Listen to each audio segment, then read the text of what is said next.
नमस्कार दोस्तों, good morning. कैसे हो आप लोग? आई होप यू आपको सभी को पिछले वाला वीडियो अच्छे से समझ में आया होगा। तो इस वाले वीडियो में हम राजस्थान के लोक देवताओं में से एक और प्रसिद्ध लोक देवता पाबू जी के बारे में बात करेंगे। और पाबूजी महाराज का जन्म 1239 में कोल्लू गांव भी बोल सकते हो, कोल्लू मंड भी बोल सकते हो, कोल्लू मंड गांव फलोदी में हुआ था।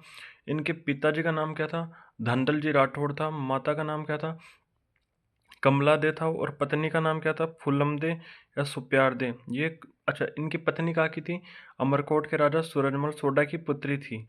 ये चीज़ बहुत अच्छी है कि बाबूजी राठौड़ों के मूल पुरुष राव सिंहा के वंशज थे।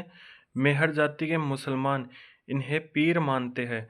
तो मेहर जाति के मुसलमान इन्हें क्या मानते हैं? पीर मानते हैं।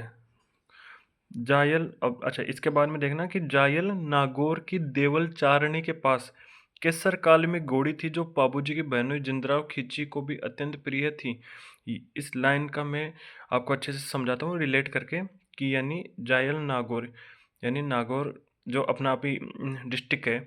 तो वहाँ की जो देवल चारणी थी वो बेसिकली बाबूजी की बहन थी, या धर्म की बहन भी समझ सकते हो। उनके पास क्या था? एक घोड़ी थी, उसका नाम था केसर कालमी। तो क्वेश्चन है एग्जाम में कि पाबूजी की घोड़ी का क्या नाम था?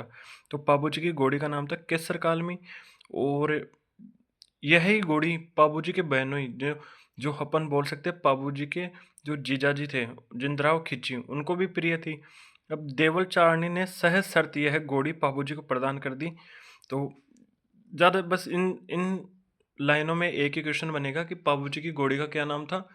केसर काल में किन्होंने दी? उनकी धर्म की बहन देवल चारणी ने। और अच्छा, अपने वचन की रक्षा हेतु बाबूजी ने अपने बहनोई जिंदराव खिची के साथ युद्ध किया और लड़ते हुए वीर गति को प्राप्त हुए। और ये भी अच्छा पॉइंट है बाबूजी के बारे में कि मारवाड़ में ऊँट लाने का श्रेय बाबूजी को दिया जाता है। तो ऊँट रक्षक देवता या ऊँटों के देवता किसे माना गया है? बाबूजी को। रेबारी व रायका जाति एक ऊँट पालक जाति है जो अपना आराध्य देव बाबूजी को मानती है। ऊँट के बीमार होने पर बाबूजी की पूजा की जाती है। ये भी अच्छी लाइन है कि बाबूजी ने थोरी नामक जाति को सम्मान दिया, अतः थोरी जाति के लोगों द्वारा इनके गुणों का यशगान किया जाता है।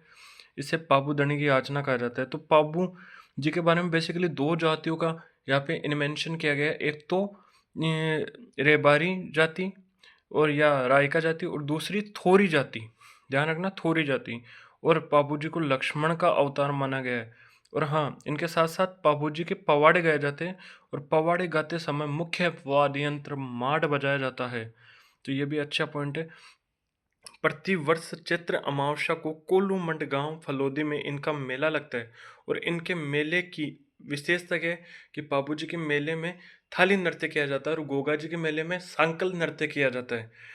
और इनकी राजस्थान में लोगों की मान्यता पूरी होने पर बाबूजी की फड़ का वाजन किया जाता है। और मैं तुम्हें बता दूं, ध्यान रखना इस चीज़ को, कि राजस्थान में सबसे लोकप्रिय फड़ किसकी है? वो बाबूजी की है। और सबसे लंबी फड़ वो देवनारायण महाराज की है। और रामदेव जी की भी फड़ है, वो कामड़ जाति के लोग उनकी फड़ का वाचन करते हैं। ये अपन नेक्स्ट वीडियो में बात करेंगे। तो ये चीज़ें बेसिकली थोड़ी थोड़ी इंपॉर्टेंट है ना, ये चीज़ें हमें याद रखनी चाहिए। और आगे पढ़ते हैं कि इनकी फड़ राजस्थान की सबसे लोकप्रिय फड़ मानी जाती है, जिसका वाचन थोरी नाइक अचाड़ी जाति के बोपो द्वारा फड़ का वाचन करते समय मुख्य वाद्य यंत्र रावण हत्ता बजाया जाता है।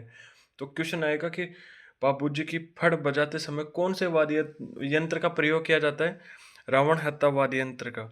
और ये भी बहुत शानदार क्वेश्चन है कि आशा मोड़जी द्वारा लिखा गया कौन सा ग्रंथ था? बाबू प्रकाश, जो इनके जीवन पर प्रकाश डालता है।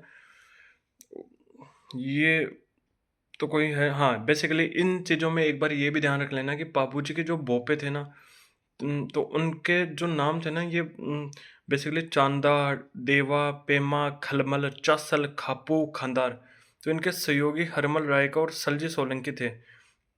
और इनके बीच में लाइन है कि इनके प्रसिद्ध इतिहासकार मूणोत नैनसी और महाकवि आशिया मोड़जी के अनुसार बाबूजी का जन्म बाड़मेर से 8 कोस आगे खारी खाबड़ के जूना ग्राम में एक अप्सरा के गर्भ से हुआ। ये मैंने एडिशनल जानकारी दी है, ये एग्जाम से रिलेटेड नहीं आएगी, लेकिन फिर भी आप ध्यान रखना तो बेसिकली मैं जाते-जाते तुम्हें ऊपर-ऊपर से 2-3 इंपॉर्टेंट क्वेश्चन बताना चाहता हूँ कि बाबूजी की घोड़ी का नाम था केसर कालमी, इन्हें लक्ष्मण का अवतार माना गया था और ये ऊँटों के देवता थे।